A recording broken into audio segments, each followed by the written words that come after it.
Today is the day, Dub Nation. Jonathan Kuminga is finally trade eligible starting today, Thursday, January 15th, all the way leading up to February 5th's NBA trade deadline. You're watching Warriors Today by Chat Sports. I am your host, Tyler Smith, and we just got a bombshell report from Anthony Slater and Charania over at ESPN detailing that Jonathan Kuminga has officially demanded a trade away from the Golden State Warriors. So we're going to break down this whole report and what it means for Golden State and their trade pursuits at this point. But first, make sure you are subscribed to the channel. We've been keeping you guys in the loop with everything you need to know about this Jonathan Kuminga trade saga, all the way dating back to the beginning of last season when these two parties couldn't come to terms on a long-term extension, all the way into this offseason when the two sides struggled back and forth, tried to find a sign and trade partner, and it ended up coming to terms on this 2-year tradable deal. Now we're at the culmination of it all. Steve Keerr has DNP'd Jonathan Kuminga for the last 13 games. Jonathan Kuminga has himself taken himself out of this Warriors rotation when he was asked to play a few weeks ago, and now it all seems like we're reaching a boiling point where Jonathan Kuminga finally gets traded.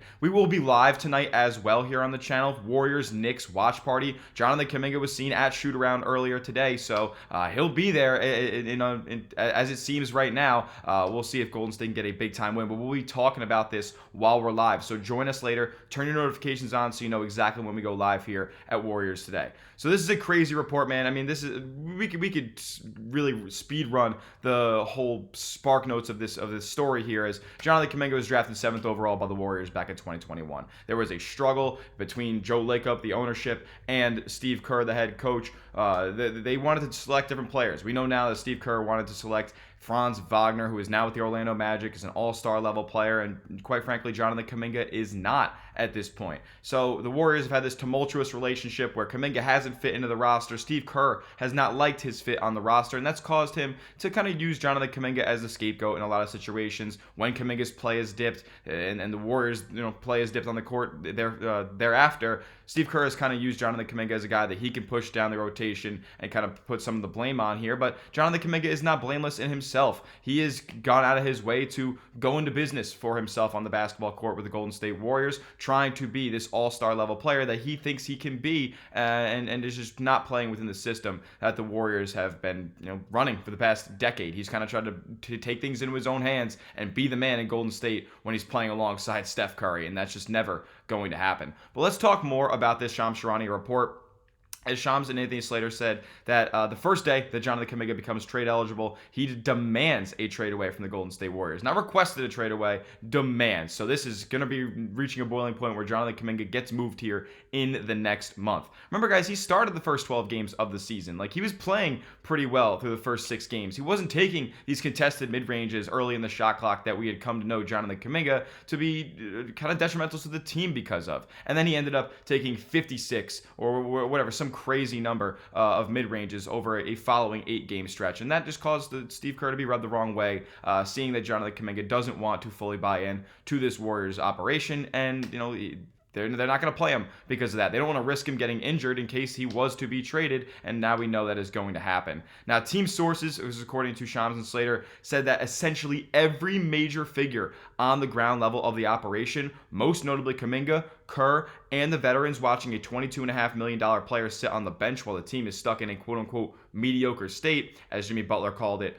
agree that the best resolution is to trade Kuminga prior to the deadline. So this thing is going to get done, folks. It's only a matter of when, not if. Now, General Manager Mike Dunleavy and his front office have spent the past several weeks canvassing the market for Jonathan Kuminga. We know this entire process, I mean, ever since the Warriors have been seriously shopping Jonathan Kuminga, the one team that has come up time and time again in trade talks with the interest in JK is the Sacramento Kings. But the Warriors have rebuffed their trade pursuits of Kuminga. They have not said, yeah, we'll take Malik Monk and a protected first-round pick like the offer they got over the summer. That seems to be off the table, but based on everything we've heard to this point, the Warriors have lost all the leverage with this Jonathan Kuminga trade saga. Shams and Slater say the Sacramento Kings and Dallas Mavericks are among the teams that have shown interest in Kuminga as an intriguing part of their rebuild, according to league sources, but several other teams are also in the mix because of his flexible contract structure. So we'll see if a surprise team comes into the fold, but I will be breaking down a Dallas Mavericks trade idea here at the end of today's show, because I want to talk about what the Warriors presumably have been pursuing over the last couple of weeks, and that is a Michael Porter Jr. trade. That doesn't seem like the Warriors have ever had any interest in a Michael Porter Jr. trade, according to Shams and Slater here. As of this week, the Warriors haven't talked to the Brooklyn Nets in more than a month and have never shown real interest in a trade for wing Michael Porter Jr., according to league sources.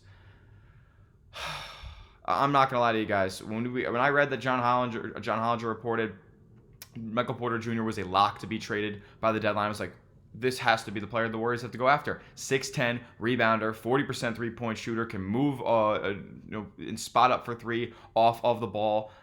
He's the type of player you'd want to raise the floor of this Golden State Warriors team.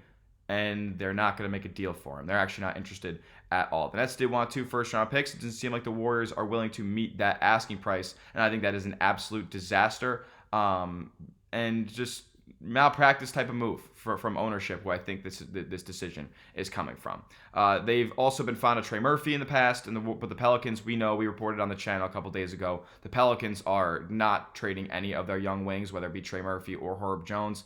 Would have loved one of, or if not both of those guys, but I think we're really seeing now that Jonathan Kuminga doesn't have the trade value across the league that he himself thinks of himself, and then the Warriors had thought they could get for him in the past. And that's their own fault, because they have refused Jonathan Kuminga trade avenues in the past. Pascal Siakam jumps out. Lauri Markkanen jumps out. I believe Alex Caruso is a name that they were also teetering over bringing in. This guy's a 2-time champion now, so is Jonathan Kuminga is a champion too, but he didn't contribute much on that roster. Regardless, they haven't really invested their assets wisely. And look, you could trace that back all the way to the 2021 NBA draft when they didn't take Franz Wagner over Kuminga. But we're at the point of no return now. I've gotten on my soapbox enough times about this. Let's just talk about what the Warriors, current pursuits are per Shams and Slater. It really, this is unfortunate. League sources say the Warriors have been prioritizing expiring contracts in return for Kuminga. They've declined the idea of taking back long-term contracts unless they view it as no-brainer positive value. That has been the holdup in conversations with Sacramento.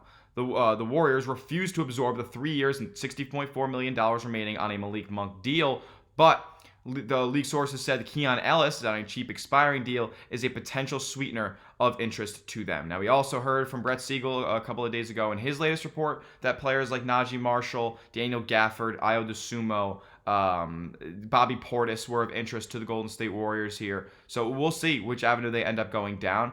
Name a player you guys would want the Warriors to trade Jonathan Kuminga for at this point, because it's not going to be Michael Porter Jr. by all accounts that we're seeing from the top insiders closest to this situation.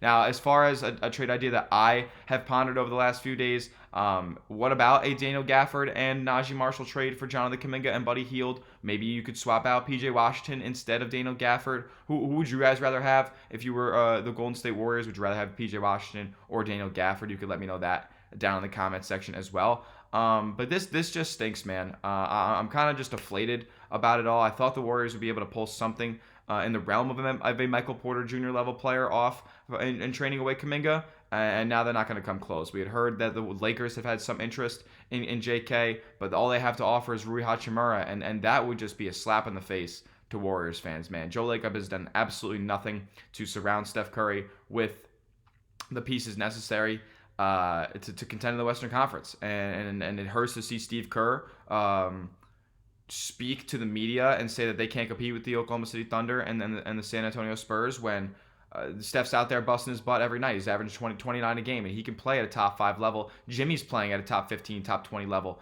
at this current point. And you're not going to give them that third piece that you need when they're sitting out games week in and week out that you need to be a certified playoff team, be a top 6 seed, and give yourself a fighter's chance at winning a championship. The fact that that's not the priority of this organization right now, it's blasphemous, and it's just really a disrespectful and a slap in the face to Steph, Jimmy, and everybody involved. The Warriors decision makers have also given zero assurances to any team that Kuminga will be traded prior to the deadline. You want to talk about disaster? I mean, we're not even talking about trading for Ayo DeSumo here, like that level of disaster. No, we're talking about potentially keeping Kuminga past the deadline, despite the dynamics at play. believing it could prove better business to push the decision to the summer. That is the Bush League. That is this total. They're so bad at hiding their hand. Rival executives say they believe the stance is a bluff and Kuminga will be moved. Of course they do, because the Warriors have no leverage, and they're going to get some package they didn't expect to get back when they originally explored the prospect of trading Jonathan Kuminga. This stinks, man. It's crazy. Is it going to be the Kings? The Warriors going to end up finding a deal there some way, somehow? I don't know. I mean, that seems like the most likely option at this point. But I wouldn't. If I was Golden State, I would go more towards a Dallas type of package. I would go towards Najee Marshall and one of their two big men down low, PJ Washington or Daniel Gafford. And preferably, in my opinion, I would go PJ because of the floor spacing ability. You could really just be a better offensive team, have a higher offensive ceiling with those guys out there. Najee Marshall's a good player too. He's a classic Warrior guy. Like, he can dribble, shoot, and pass, and I think that's a guy that Golden State needs. He could D up as well. We'll be talking more about this. There's so much more to discuss and unpack, and when will the Warriors get a deal done? Who will they talk to? We're going to keep you guys in the loop with all of that. So make sure you are subscribed to the channel, youtube.com/WarriorsTV. Keep it right here with Golden State Warriors today, because we bring you guys the most up-to-date Jonathan Kuminga news and updates as they come in. So hit that subscribe button and join us live later tonight for Warriors versus Knicks. We'll be breaking down more of this if we hear anything else on that live stream later. We'll see you guys next time, and as always, let's go Dubs.